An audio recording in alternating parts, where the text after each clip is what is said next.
What's up, everybody? It's Soren Baker here on Unique Access, and today we have the privilege and honor of being joined by Lonzo, world-class wrecking crew, West Coast hip-hop architect. Thank you for coming through, sir. Thank you, Doc. How you feeling today, man? Man, thank you, and want to shout out Standard Guitar Man for putting us back in touch and making sure we made this interview happen. And for those that don't know, Lonzo has a great book out. Make sure you pick that up. It's on Amazon. You can get it worldwide. N.W.A. Not Without Lonzo. So, Alonzo, this book has a lot of great history.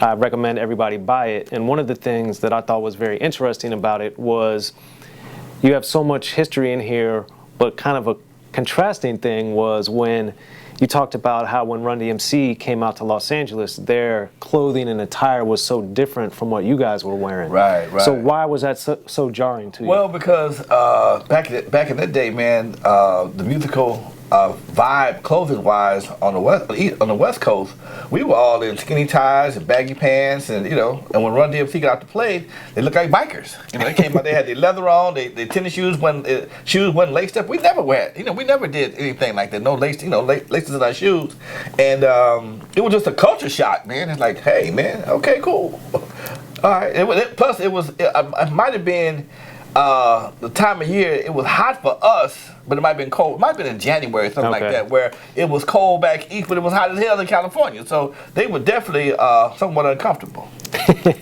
Well, there it is. And then also, you had told me before about how your guys' outfits later caught a lot of flack, but that you were actually inspired by Africa Bambaataa, the Soul Sonic Force. I mean, when we started doing our thing in the 80s, man, we only had a few people to reference. Africa Bambaataa, Melly Mel, and the Furious Five.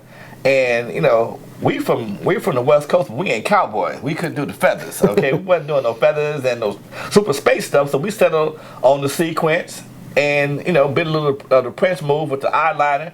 And because we were on tour, we were playing with groups like Ready for the World, Mary Jane Girls, Barcade. So we started off as a opening act for funk groups. There was very few hip hop acts on the shows we were doing, and we had to come with some kind of costumes, and that was the route we chose. So, kind of in between the Morris Day Prince / Grandmaster Flash and the Furious Five, minus the feathers. And Yella, you had talked about, was really into Prince.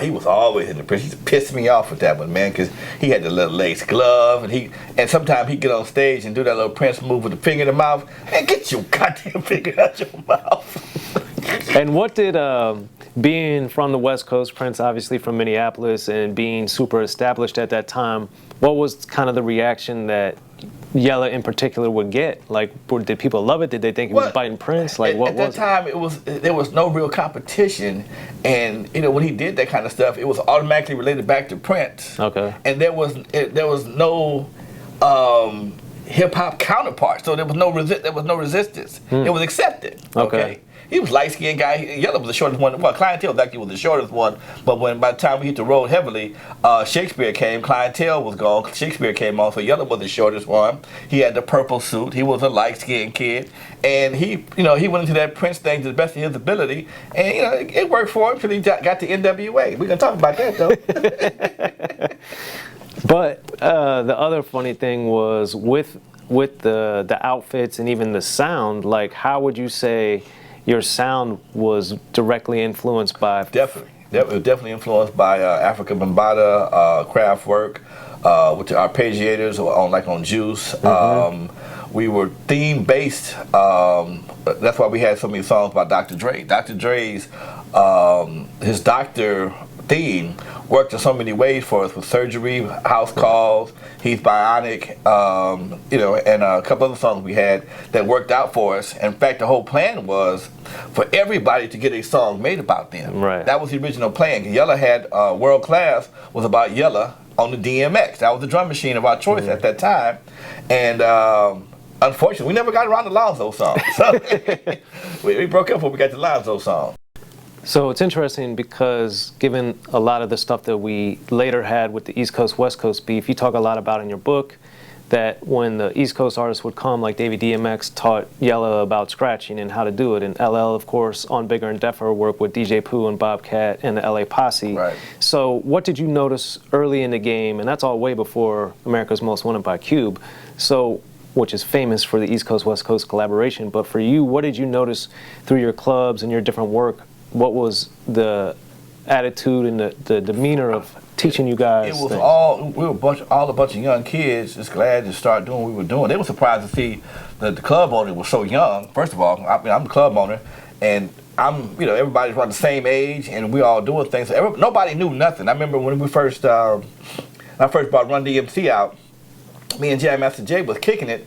I'm trying to pick his brain about the record industry. And he don't know nothing, okay? I don't know how to do that. I don't know about that right there. So we ended up going to the liquor store and getting the 40 ounce and kicking it in the office, and there was not much to learn because he didn't know a whole lot back then. But when I brought Curtis Blow out first, okay, and that's when Davey D hooked up his turntables and showed Yella how to scratch. Cause we were still using a knob fader, the old realistic turntables. I got you. With the you didn't have the Technique 1200s. We never had the need for them. I mean, we was pretty good blenders, even with the rubber pads. It was a different time back then. Scratching was we had just heard it on AJ Scratch and a couple other records. Didn't know how they did it. That's how we asked him, how do you make that sound? Okay. It's funny you say that, because when I first fell in love with rap, it was '85, and my friend had made me this tape, and it had all the scratching on it. So, it was like Roxanne was on there, I Need a Beat, just a lot of songs that had different scratching, and I had no idea how it was being created, what it was being done, how they were bringing the other voices in and stuff. So it's kind of funny that. Yeah, so we was, man, how do y'all do that? And this is how we do it. Right. Oh, damn. Now I got to go spend $700 for a pair of turntables.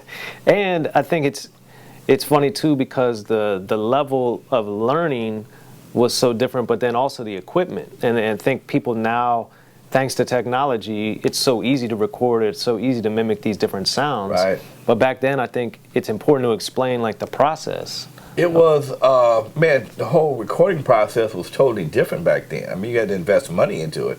It wasn't something you can do just by buying an SD card and a computer. I tell people all the time, if you didn't have $1,500 to spend, to throw away, because sometimes you didn't get your money back, right. Nobody was going to the studio. And with the technology being what it is today, it makes it much more accessible for artists. But back then, you had to have somebody that believed in you. And I was always taught to rehearse at home. So I built studios at home. I built demo studios, 4 tracks, whatever the case may be. We made our bootlegs on the 4 tracks, and then we started making our original records. We would practice them in the demo studio. And by the time we got the audio achievements, we had everything down pat. So it just made it was a whole different process. Well, I was going to say, it's another lost art of music making is the pre-production. Right. Because now you just hit record and go. Right. And this is a different era. I was working on a song, man. I broke out a pad and started writing. The guy, what you doing? I write down my lyrics. He said, man, grab your phone and do what with it? I felt so old, it was ridiculous. I'm going to write me some lyrics down and we're trying to, man, everybody do their lyrics on their phone. And I'm like, oh, they do now. So, whole different thing. And another thing that I thought was interesting about your book, and then just knowing it from starting to study the music back in the day, was I first knew Schoolie D starting Schoolie D Records in like 83, 84 he came out, and then PSK blew up in 85. And you guys soon thereafter were also doing, in 84-ish, 85-ish, had your own labels too. And I think that the West Coast, Los Angeles in particular, doesn't get a lot of recognition for the independent spirit and grind. So, with you, with Unknown, with the different people that had the labels, back then, what was the mindset of doing it on your own instead of exclusively shopping a deal? Well, we were already businessmen. I mean, owning a nightclub at 22, I had my own mobile DJ system at business at 19.